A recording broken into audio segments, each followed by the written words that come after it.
नमस्कार, welcome to प्रतिबद्ध academy. आज हम अपनी इस जिला यात्रा सीरीज को आगे बढ़ाते हुए कटनी जिले के विषय पर परिचर्चा करेंगे, जो जबलपुर संभाग के अंतर्गत ही एक जिला है। जबलपुर से 28 मई 1998 को अलग होकर बने और कटनी नदी तट पर स्थित कटनी जिले में 8 तहसीलें हैं, जो कटनी शहर, कटनी ग्रामीण, रीठी, बड़वारा, बहोरीबंद, विजय राघवगढ़, ढीमरखेड़ा और बरही आदि हैं। कटनी का उपनाम बोलियों का प्रयाग है, जहां बघेली, बुंदेली और गोंडी बोली बोली जाती है। अत्यधिक चूना उत्पादन के कारण कटनी जिले को चूना नगरी का गौरव प्राप्त है। कटनी जिले को मध्य प्रदेश का बारदौली भी कहा जाता है।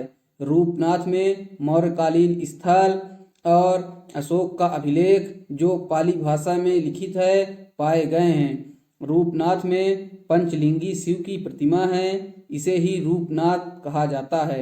यहीं 3 पवित्र कुंड हैं, जो सीता कुंड, राम कुंड और लक्ष्मण कुंड हैं। रूपनाथ को अभी तक आपने विभिन्न पुस्तकों में जबलपुर जिले में पढ़ा है। हमने भी जबलपुर जिले के परिचर्चा के दौरान रूपनाथ का जिक्र जबलपुर जिले में किया था, जो एक भूलवश हुई भूल थी।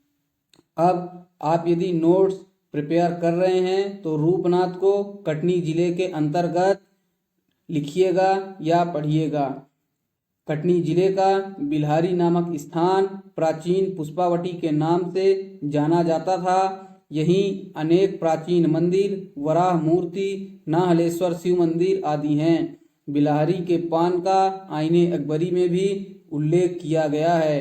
कटनी जिले की ढीमरखेड़ा तहसील का करौंदी गांव को अविभाजित भारत का केंद्र बिंदु माना जाता है, जहां एक स्मारक का निर्माण पूर्व प्रधानमंत्री स्वर्गीय चंद्रशेखर जी ने किया था, जब वह करौंदी प्रवास पर 1987 में आए थे। कटनी जिले का बहोरीबंद पुरातात्विक धार्मिक स्थल है, जहां जैन तीर्थंकर शांतिनाथ जी की विशाल प्रतिमा स्थापित है। विशिष्ट पाषाण उद्यान की स्थापना, नारायण शेष शाही और सूर्य भगवान की अनेक मूर्तियां प्राप्त हुई हैं। पीटन पाट ओलिया का स्थान भी बहोरीबंद के अंतर्गत आता है, जो कटनी जिले के अंतर्गत ही है। यहीं से डोलोमाइट, बॉक्साइट, स्टेराइट, फायर क्ले आदि की प्राप्ति हुई है। टीगवन नामक प्राचीन स्थान का नाम झांझगढ़ था, जहां वीर आल्हा उदल ने माधवगढ़ के विरुद्ध लड़ाई लड़ी थी।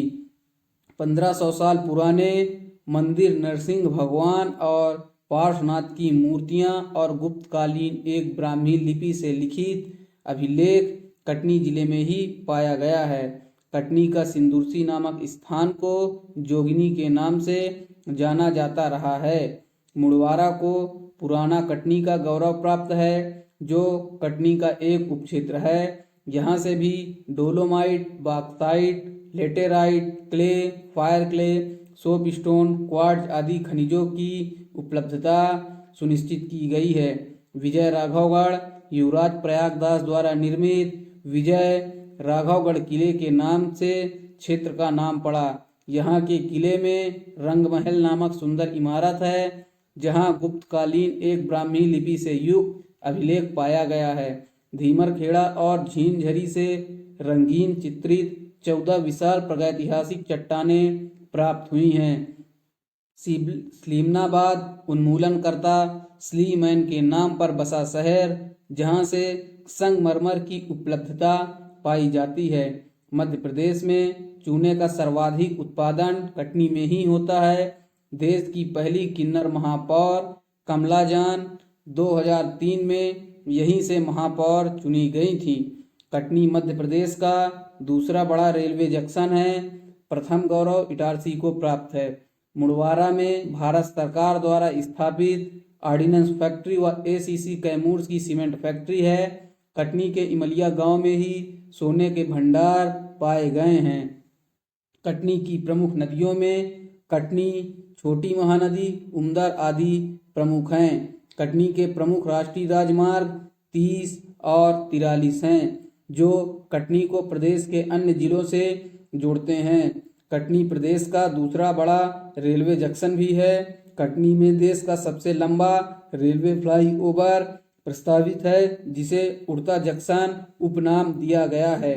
कटनी में ही डीजल लोकोमोटिव शेड व रेलवे यार्ड भी कटनी जिले में ही स्थित हैं। यदि आपने वीडियो को ध्यान से देखा और सुना है तो इस प्रश्न का उत्तर कमेंट बॉक्स में देना ना भूलें।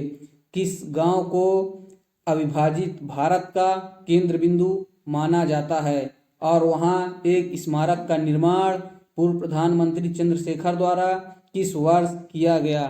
यदि आपको यह वीडियो सीरीज अच्छी लग रही है तो वीडियो को अधिक से अधिक लाइक, शेयर और सब्सक्राइब करें।